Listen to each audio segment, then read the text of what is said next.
আসো। কি আজকে যিনি আমার প্রতিপক্ষ বন্ধু, তিনি পরমের অভিনয় নিয়ে গান করছেন, আমি জীবের ভূমিকা নিয়ে গান করছি। একটা ক্যারেক্টার, একটা অভিনয় যখন মানুষ করতে যায়, তখন সেটা তার প্রফেশনাল, অর্থাৎ তাকে ওই ক্যারেক্টারটাকে মনে করতে হবে আমি আজকে এটাই হয়ে গেছি। নায়িকা হয়ে যদি অভিনয় করতে যেতাম, তাহলে আমার মনে করতে হবে আজকে আমি নায়িকার মতো করে আমাকে, নিজের মতো করে আমাকে অভিনয়টা করতে হবে। ওরা যায় যার একটা জীবনে গল্প নিয়ে তো নাটক তৈরি হয় নাকি, এমনি তো নাটক অভিনয় হয় না, একটা জীবন গল্প নিয়েও নাটক তৈরি হয়। ঠিক পালা গানে যখন দাঁড়াই, তখন যদি আজকে আমি যে ভূমিকায় পালা করব, সেই ভূমিকাটার অনুসারে আমি নিজেকে নিজে যদি ওইভাবে না প্রচার করতে পারি, তাহলে গাওয়ার কোনো অর্থই থাকে না, অভিনয় করারও কোনো অর্থ থাকে না। তবু আমি বলবো কি, আমার বাবা যে বলছে আজকে আখি দেওয়ান, সে আমাকে নাকি আল্লাহ রূপে দেখবে, নাউজুবিল্লাহ বলছে না? এইটা বললে যদি নাউজুবিল্লাহ হইয়া যায়, তাহলে কেন বলা হলো, লালন সাহেজি কেন বললো যে হয় মুর্শিদ সেই তো রাসূলি হাতে নাই কোনো ভুল খোদাও সে কেন বলছে? আদম আল্লাহ হইতে জুদা না, কিন্তু আদম আল্লাহ না, আল্লাহ হইতো জুদা না। বুঝতে হবে, আদম কিন্তু আল্লাহ হইতো জুদা না। কারণ তুমি নিজেই বলেছো কালবে মুমিনিন আরশে লীলা, মানবের কলবের মধ্যে আল্লাহর বিরাজ। আমি আর কি বলবো, বাবাজি তো নিজেই একটু আগে যে গানটা করলো, কি সুরত বানাইছে খোদার রূপ বিষয় আপনার, এই সুরত কোথাকে যাবে যে বলে সে গুনাহগার। আদমের সুরতি যদি খোদাই হয়ে থাকে, তাহলে মনসুর আল্লাহ কি কিছু ভুল কইছে? নিজকে নিজে খোদা। আমার বাবাজি কয়, তুমি যদি এই কথা আল্লাহর গোপনার্থ ফাঁস করো, তাহলে মনসুর আল্লাহের মতো গলার মধ্যে ছুরি পড়বো। আমি তাতে খুশি যদি আল্লাহকে ডাকতে ডাকতে নিজেকে আল্লাহ বলো, যদি আমার গলায় ছুরি পড়ে আমি তাতেই খুশি।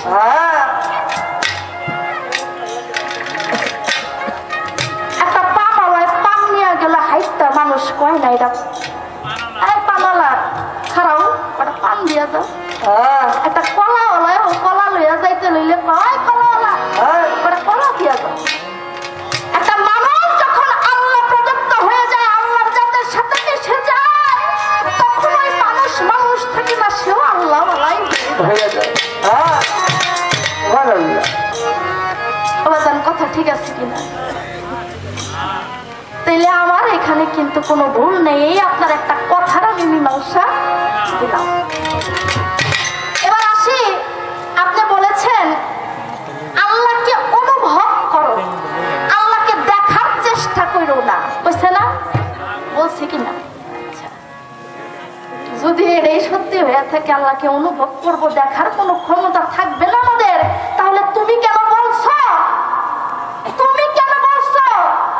সালাতুল মিরাতুল মুমিনিনা, নামাজের ঘরে বসলে সালাতের সময় আল্লাহকে দেখা যায়, এই কথা কেন তুমি বলছো?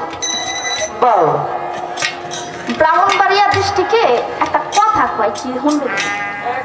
কথাটা হইল হায়ের লেগেও কান্দ, হুট কিসানে নামদ। আমার আর বাইঙ্গা কই থইব না, আমার যে ৯৯টা নাম, এটা তো জিবে দিছে, জিবে দেয় যে যেমনি ভাল লাগে ডাকে, আমি তাতেই খুশি। আমি আসলে কি বলবো, আমি ছোট মানুষ, যদি ছোট হইয়া থাকে তাও কিছু কথা অন্তরে বাজে আর কি। আচ্ছা, কোরআনটা কার বাণী? আল্লাহর বাণী। মানুষের কি ক্ষমতা আছে কোরআনের মধ্যে একটা অক্ষর লেখা? কোনো ক্ষমতা নেই, আছে? কোরআন যদি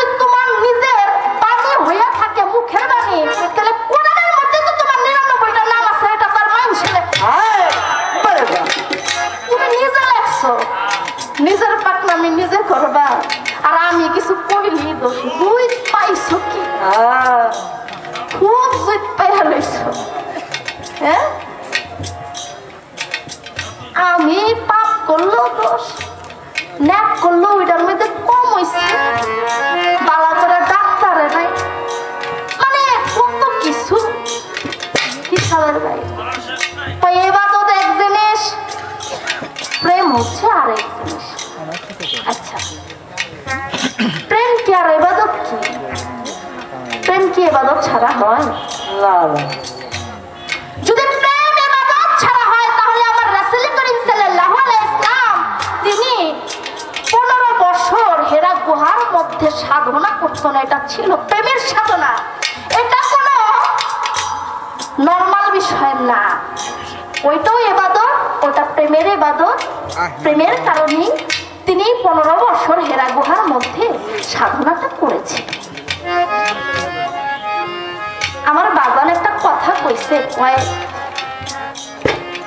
পাখি ইয়া করিল বলে ডাকতেছিল মুসা নবী পাখিকে বলছিল আরে ইয়া করিল না ইয়া কারিমু ডাকো বলছে কি না এও বলে গেছে আমারে যদি কেউ সামাও কয় তাও আমি খুশি হই আমার এখানে একটা তেজ থাকবো আমি একটা জীবনের মধ্যে পড়ছি আপনার একজন শালা কইছিল আমার একটু জানার বিষয় ওই যে শালা কইছিল ওই শালা পাত আপনি মহা খুশি হয়ে গেছিলেন এই শালাটা কেড়াই কইছিল আর খুশি নাই কে লেগে হইলেন শালা তো একটা গালি নাকি এটা খুশি হইলেন কি আপনি আরে এই যে জুইত পাইছো এখানটি আমার একটা গান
মানব রূপ ধরিয়া নিজের ইচ্ছে নজর হইলা এই দুনিয়ার মধ্যে কোরআনের মধ্যে 3টা অক্ষর আছে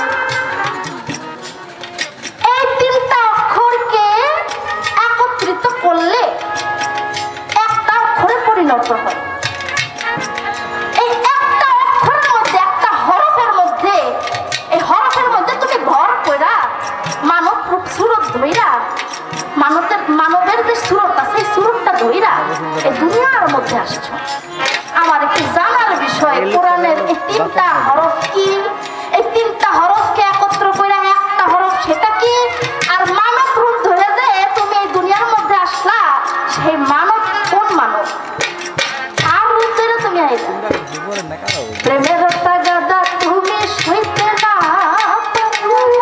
নিজের ইচ্ছায় নজর হইলা মানব রূপ ধরিয়া গো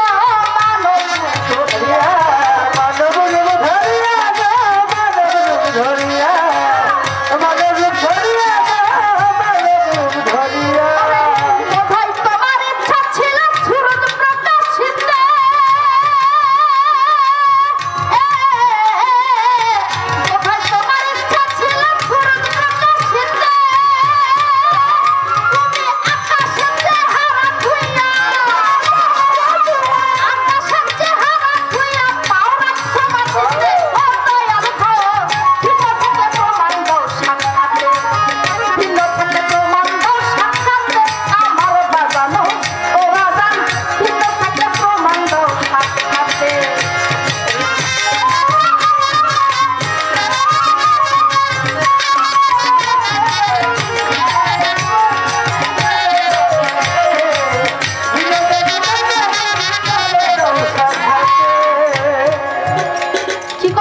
জানেন আদমকে সৃষ্টি করছেন?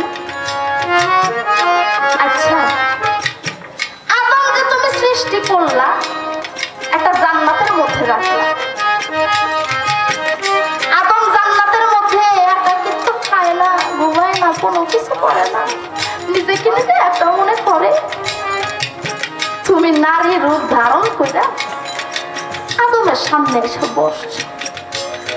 এবার আদম নারী রূপ দেখে শুধু ধরতে যায়, ওই মুহূর্তে তুমি উধার হয়ে গেল।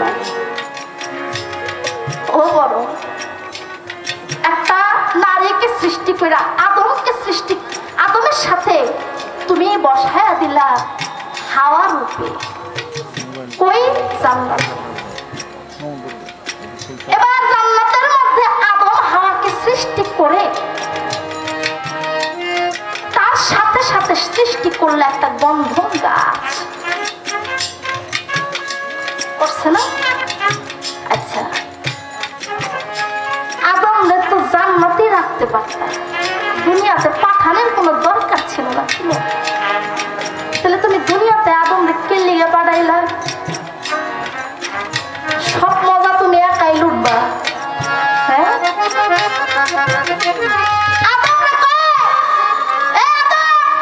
ওই যে গন্ধম গাছ, ওই গন্ধম গাছের কাছে কিন্তু তুমি যাইও না। আর গন্ধম রে কয়, এই গন্ধম, আদমের পিছ ছাড়বা না। এখানে তো তোমার একটা খেলা আছে, খেলা কাজ করতেছে, তুমি অস্বীকার করতে পারবা না। কি বলছে? এবার ছলনায় আদম বানাইয়া করিয়া জান্নাত, ভিতরে বসিয়া লইছ গন্ধমের সাথে গন্ধমের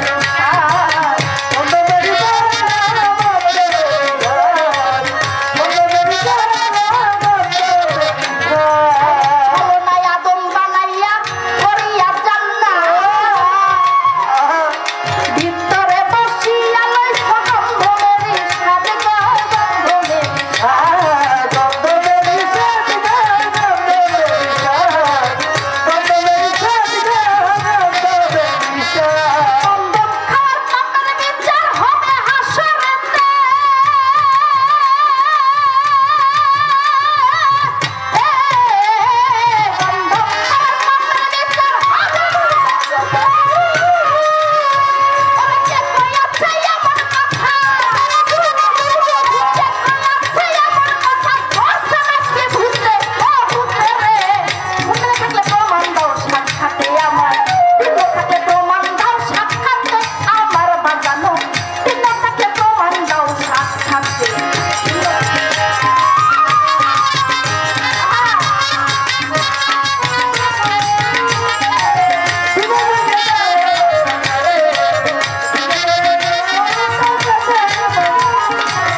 আসলে বয়সে বড়, শ্রদ্ধাভাজন মানুষ। আমি ব্যক্তিগতভাবে ওনাকে অনেক ভালোবাসি, অনেক পছন্দ করি। সে ছোটবেলা থেকে তারা ব্যক্তিগতভাবে আমি ভালোবাসি। আর অনেক গান আমি শুনেছি, অনেক স্টেজে আমি গিয়েছি, এমনকি আমার বাবা যান আমাদের বাড়িতে এসে অনেক গান করছে, হয়তো তার মনে নাই, অনেক আগের কথা। আজকে খুব ভালোই লাগতেছে, যদিও প্রথম তার সাথে গান। হ্যাঁ, কি বলে?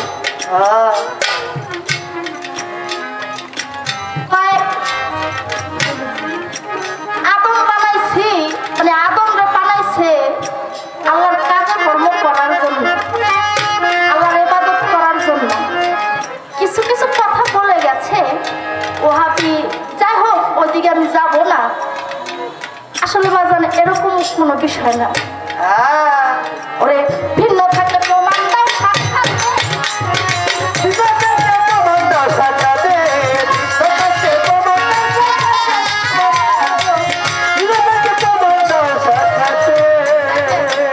যাতে করে শক্তি সঞ্চয়, পাপ করে সিফাতে, সিফাত করে মজা সঞ্চয়, ভোগ করে তো যাতে সিফাত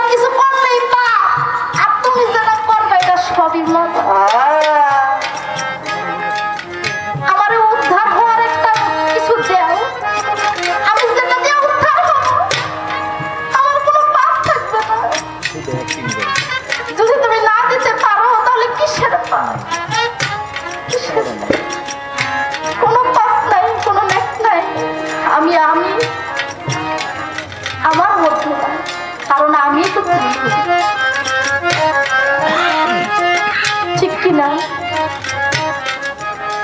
এবার কি বলছে, যাতে করে শক্তি সঞ্চয় তোমার যেন পাপ করে চিন্তাতে বিপদ করে মাঝে সঞ্চয় ভোগ করে তা যাতে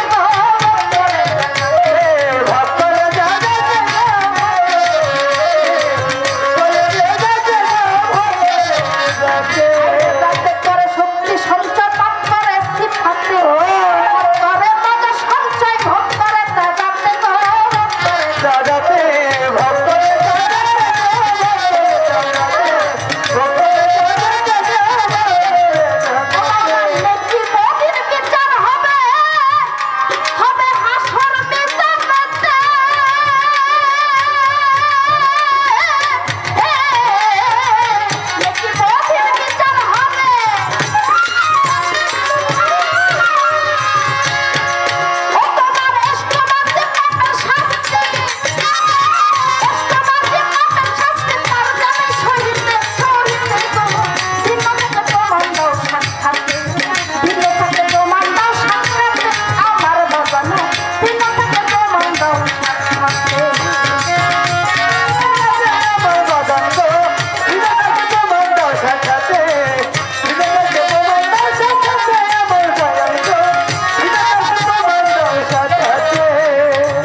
করবো বর্ণনা জ্ঞানী গুণী শ্রোতা বৃন্দ আছেন যত জনা রে, আছেন যত জনা রে, আমার কাছে জিজ্ঞাসা করে আসরে দাঁড়াইয়া বলে জ্ঞান অনেক প্রকার, জ্ঞান শিখার জন্য জ্ঞান অর্জন করার জন্য মানুষ চীন দেশ যায়, জীবের হইল স্থল দেশ আর পরমের হইল ঊর্ধ্ব দেশ।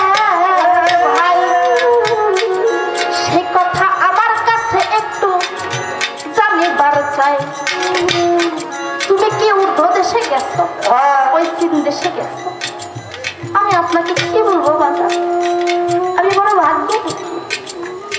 আরিফ দেওয়ান আমার ওস্তাদ, আমি আরিফ দেওয়ান আমাকে অনেক ভালোবাসে, কারণ তিনি তো কোনো মেয়ে শিল্পীকে এত সহজে গান শেখান না। আমার কর্মের গুণে হয়তো বা কোনো ভালো কর্ম আগের জন্মে করছি, যার কারণে আমাকে তিনি তার বুকে চাইলেন। আমার বাবা, আমার নিজের পিতা যিনি, যার ওরস জাতক সন্তান, সেই পিতার পিতা আমার দাদা, তিনি একজন পীরের হযরত আব্দুল আজিজ চিশতি নিজামী, তার যে সন্তান বড় ছেলে শাসুফি হযরত আলাউদ্দিন চিশতি নিজামী, তার মেয়ে আমি দেওয়া রাখি।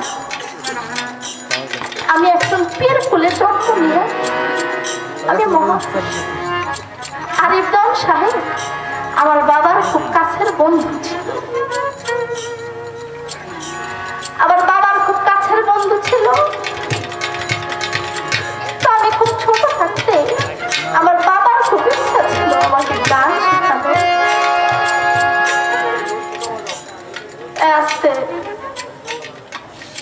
আমার বাবার খুব ইচ্ছা ছিল আমাকে অনেক বড় শিল্পী বানাবে। মানুষ স্টেজে দাঁড়ায় বাউলরা গান গায়, আমার বাবার কাছে অনেক ভালো লাগে। তিনি আশা করেছে আমরা 5টা বোন, আমাদের কোনো ভাই নেই। তো আমার বাবার খুব ছেলে শখ ছিল, সবাই থাকে। তো সেখান থেকে আমার কোনো বোনই এই গানের প্রতি মনটা তাদের নাই, আমার ছিল। ছোটবেলা আমি অনেক গান শুনতাম। তো আমাদের দরবারে আমার দাদা যেহেতু খাজা বাবার মুরিদানা, তারা একটা চিস্তিয়া তরিকার একটা ওরস মাহফিল করে 7 দিন ব্যাপী। তো যখন ওরস করতো তখন হাজার হাজার শিল্পী ওইখানে এমনি গান গাইতে আসতো, কারণ ওই সময়টা বায়না একটু কমই ছিল। বৈঠকি গান হয় না বাজান, এই বৈঠকি গানটাই সবাই করতো। আমার যতটুকু ধারণা, আমি যতটুকু দেখেছি, সেখানে মালিক দন সাহেব গান করেছে, খালেদ দন সাহেব গান করেছে, কবির দন সাহেব গান করেছে, মাখুন দন সাহেব গান করেছে। আমার যে ওস্তাদের বংশধর যারাই আছে, আরিফ দন সাহেব তিনিও গান করতে আসতেন। তো আমি যখন খুবই ছোট, পড়াশোনার সময়, তখনই হঠাৎ করে আমার বাবা দুনিয়া থেকে সেও বিদায় নিয়ে চলে গেল। তার যে মনের আশা, এই আশাটা পূর্ণ করতে পারল না। তবে আরিফ দনের সাথে এমন একটা সম্পর্ক ছিল আমার বাবা, ছোটবেলা থেকে তার ইচ্ছা ছিল আরিফ দনের কাছে গিয়ে যেন আমি গান শিখি। সেই আদর মহব্বতের কারণে আরিফ দন আমাকে ফলাইতে পারে নাই, বুকে জড়াই। তিনি জানতেন না আমার পিতা মারা গেছে। আমি মনে মনে যখন বড় হইলাম, গান আস্তে আস্তে শুনেই শিখি, তখন মনে মনে আরিফ দনকে খুঁজতাম, পাইতাম না। তার নাম্বারটাও জোগাড় করার সামর্থ্য ছিল না। তিনি আমাকে খোঁজ করত, কিন্তু তিনি আমার বাড়িতে যেত না। তো হঠাৎ করে একদিন আমার শ্বশুর বাড়ি এলাকায় আরিফ দনের গান পড়লো। চিন্তা করলাম, অনেক কষ্ট করে এই বান্ধব পাইছি, আজকে ছাড়া যাবে না। চলে গেল বাজানের কাছে দেখা করার জন্য। যাই যখন পরিচয় দিলাম আর তাকে জানালাম আমার বাবা মারা গেছে, কিছু আমাকে বুকে জড়ায় অনেক কান্না করলো আর বলল, মারে তোর বাজান তো আমার বলছিল তোরে দিয়ে গান শেখানোর জন্য, আমি এই কর্তব্যটুকু পালন করার যদি দায়িত্ব পেতাম। আমি আর ছাড়লাম না, তার কাছে চলে গেলাম, শিখলাম। জানি না কতটুকু শিখতে পেরেছি, শেখার কোনো শেষ নাই। মরার আগ পর্যন্ত মানুষ শিখে, এখনো শিখছি। গুণী জ্ঞানী মানুষের সামনে দাঁড়ায় গান গাই, মানুষদের সাথে গান গাই, তাদের সামনে গান গেয়ে তারা যেগুলো বলে এগুলোও তো আমরা শিখতেছি, আরো শিখবো। বাবা জানি, আমার মনে হয় না যে ফুলটা, যে জন্ম ফুলটা বিরক্ত ওই ঊর্ধ্ব জগতে, তার আর ঊর্ধ্ব জগতে যাওয়ার কোনো প্রয়োজন থাকে। আমার মনে হয় আমার জবাবটা হয়ে গেছে।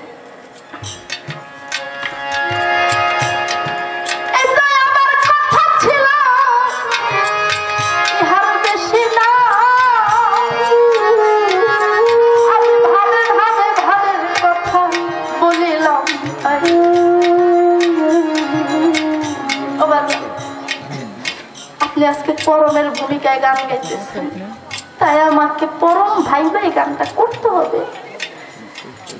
যে শিল্পী, যে বাউল শিল্পী অভিনয়কে পার্সোনালিটি না নেয় সে শিল্পী না। সে শিল্পী হতেও পারে না যার ভেতরে ইশকের ভাব না আছে, কথা না আছে, ভালোবাসা না আছে, প্রেম না আছে, শিল্পী না। তাই আমি চেষ্টা করি, চেষ্টা মাত্র।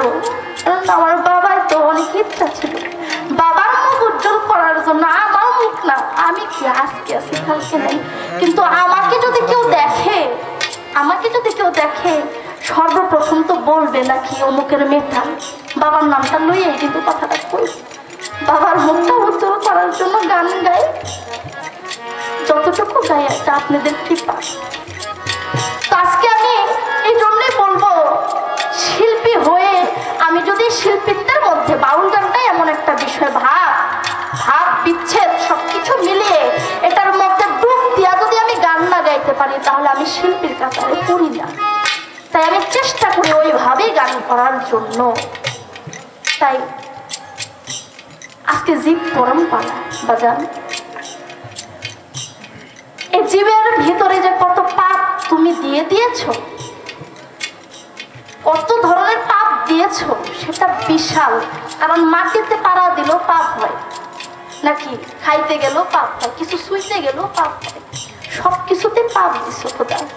মানুষের পাপ ছাড়া আমি আজকে যা কিছু কমু সারাটা রাত্র সবকিছুই তোমার পাপ মনে হবে, না জায়েজ কথা মনে হবে। কারণ মানুষ যারা আল্লাহকে না দেখতে পারে, যারা দেখছে তারা তো ওলি হয়ে গেছে, আর যারা না দেখতে পারে তাদের একটা ইশকের ভাব থাকে, একটা জ্বালা থাকে, মাঝে মাঝে কষ্ট পায় না মানুষ।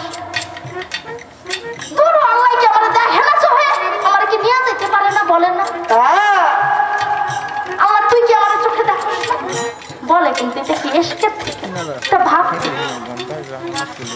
এটাই যদি তুমি খোদা না যায় মনে করো, তুমি তো জানো তোমার ভক্ত, তোমার বান্দার কি ভাব, তোমার বান্দার কি ইশক, তোমার বান্দার কি প্রেম, তোমার বান্দার কি ভালোবাসা, সেটা তুমি ছাড়া কেউ জানবে না, কেউ বুঝবে না, একমাত্র তুমিই বুঝবে। তাই আমার আজকে উপস্থাপনা করার সময় বলে গেছে যে আমরা কি থেকে মুক্তি পাবো, এই বান্দা কি থেকে মুক্তি পাবে, কি করলে মুক্তি পাবে, সে মুক্তির পথ তুমি দেখাও। সেখান থেকে আমার একটি গান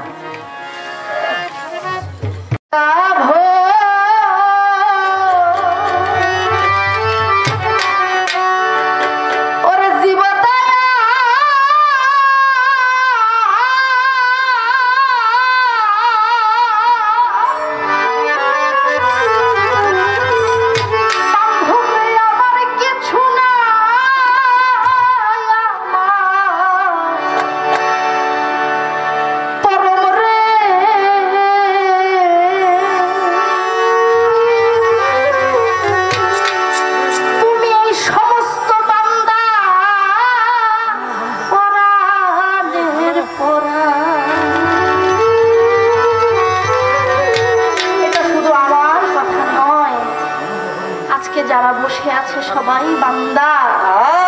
আজকে বাবাজি আপনি পরম হয়ে আল্লাহর ভূমিকা নিয়ে যা কিছু বলবেন, এই সমস্ত বান্দাগুলা কিন্তু সেই কথার উপরে ভিত্তি করবে, সেই কথাটাকে সত্য বলে নিবে কিনা, এই জন্যই বলছিলাম। তাই আমার কথা নয়, সমস্ত বান্দা হয়ে আমি আপনার কাছে আর যে কি দিয়া ভজিলে তোমাকে পাবো, কি দিয়া জীবদয়া আমার কিছু না, আমার পরম কি দিয়া জীববন্ধ আমার কিছু না, আমার পরম তুমি ভক্তের পরাণের পরাণ, আমার পরম তুমি ভক্তের পরাণের পরাণ।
ধনের ধনী, তুমি তো মহাধনী, বিশ্ব জগৎ ব্রহ্মাণ্ডের মালিক, ধনের অভাব।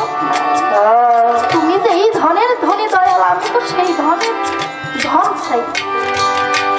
কারণ আমি তো মনে করি আমি আমি, তুমি তুমি নও, তুমি আমি আমি একই রঙে রং ধরে গেছে।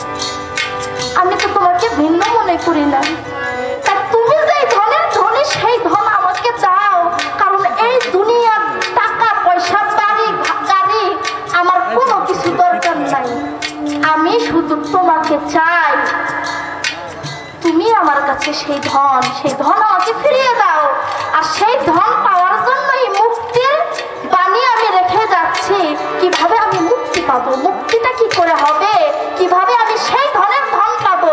কারণ টাকা পয়সার দরকার নাই, সেই ধনের ধনী তুমি, আমি সে ধনী তো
বোরহাননগর বাড়ি। সাদুল্লাহ তার নামা ছিল জীবনে। হাঁটতে হাঁটতে গেল একদিন বড় পীরের ধারে, কলেমা পড়াইয়া পীরে মুরিদ করে তারে। হঠাৎ কইরা মনে পড়ে সমাজেরই কথা, সমাজের লোক জানলে সবাই মনে পাবে। যেহেতু হিন্দু, কালেমা পড়ে সে মুসলিম হয়েছে, এটা যদি তার হিন্দু সমাজ জানে, কেউ মেনে নিবে? কেউ মেনে নিবে না। হঠাৎ কইরা মনে পড়ে সমাজেরই কথা, সমাজের লোক জানলে সবাই মনে পাবে ব্যথা। আমার এক ভৈরা করি আর রাখবে, আমায় ছাড়বে না। আমার ছেলে মেয়ের সাথে কাউরে বিয়া দেবে না রে, বিয়া দিবে না রে, ভাবতে ভাবতে সাদুল্লাহ সমস্যায় অস্থির। ও মালিকুল মউত আসিয়া হইল। হিন্দু ধর্মের রীতিনীতি আগুনে পোড়ায়, সীতা শালায় নিয়া তারে আগুন ধরায়। তিনি যে মুসলমান হইছে, বায়াত হইছে, সে কথা তো কাউকে বলতে পারে নাই। পয়লা যখন মরতে পারে নাই, তাহলে তো তাকে সীতা শালায় নিয়ে আগুনই ধরানো হবে না। হিন্দু ধর্মের রীতিনীতি বাজান আগুনে পোড়ায়, সীতা শালায় নিয়া তারে আগুন ধরায়। এবার তাও তাও কইরাই আগুন জ্বলে, কাপুরিয়া ছাই। চাইয়া দেখে সাদুল্লার কিছুই পুরে নাই রে, কিছু পুরে নাই রে, কিছু পুরে নাই। হঠাৎ করে আকাশ হইতে বৃষ্টি অঝরে, বৃষ্টির স্রোতে গজলা নদীতে লাশ ভাসে। এমন সময় বড় পীরে ভক্তদের উদ্দেশ্যে নিগুড় তথ্য আল্লাহ প্রাপ্ত ব্যস্ত গুপ্ত করতে। এমন সময় বড় পীরে ভক্তদের উদ্দেশ্যে বলে, যাইয়া দেখো গজলা নদীতে লাশ ভাসে। আনো তারে আমার ধারে, তেরি সহে না। আমার গোরস্থানে আছে তাহার ঠিক। ভক্তর ব্যাপার সে তার একটা দয়ালি বুঝতে পারে। গজলা নদীর মধ্যে লাশ ভাসে, বড় পীরের খবর হয়ে গেছে আমার ভক্তের লাশ গজলা নদীর মধ্যে ভাসতেছে। বড় পীর তার ভক্তদের নিয়ে একটা নিগুড় তথ্য অর্থাৎ আলাপনের মধ্যে ছিল। ভক্তদেরকে হঠাৎ করে বলতেছে, তোরা যাও, আমার এক ভক্ত মৃত্যুবরণ করেছে, তার লাশটা নদীর মধ্যে ভাসছে, তারে নিয়ে আসো, আমি তার জায়নাজারটা পরাইয়া খবর দিব। এমন সময় বড় নিগুড় তথ্য আল্লাহ প্রাপ্ত ব্যস্ত গুপ্ত পথে। হবে এমন সময় বড় পীরে ভক্তদের উদ্দেশ্যে তাইয়া বলে, আরে বলে ভক্তদেরকে, তাইয়া দেখো গজলা নদীতে লাশ ভাসে। ওরে আমার তারে আমার ধারে, দেরি সহে না। আমার গোরস্থানে আছে তাহার ঠিকানা। ভক্ত গনে দৌড়াইয়া গেল নদীর ধারে, সাদুল্লার লাশ লইয়া পীরের কাছে ছোট। এবার সাদুল্লার মুখে বেচাই পারবা, কতই আশা ছিল ভক্ত হইতে আমার। সাদুল্লার মুখে পীরে চাই পারবা, কতই আশা ছিল ভক্ত হইবে আমার। ভক্তিতে ভগবান মিলে, অভক্তিতে নাই। এবার জানাজার পড়াইয়া পীরে দাফন করে তারে। ওরে ভক্ত নাকি পিতা মাতা, ভক্তই নাকি গুরু, তাই ভক্তের নাকি নাম রাইখাছে পান্থা কল্পতরু। আরে ভক্তের হাতে প্রেমের ডুরি জনম ভরিয়া, তাই তো যেদিক ঘুরাও সেদিক ঘুরি ভক্তের ওলা গিয়া রে, ভক্তের ওলা গিয়া রে।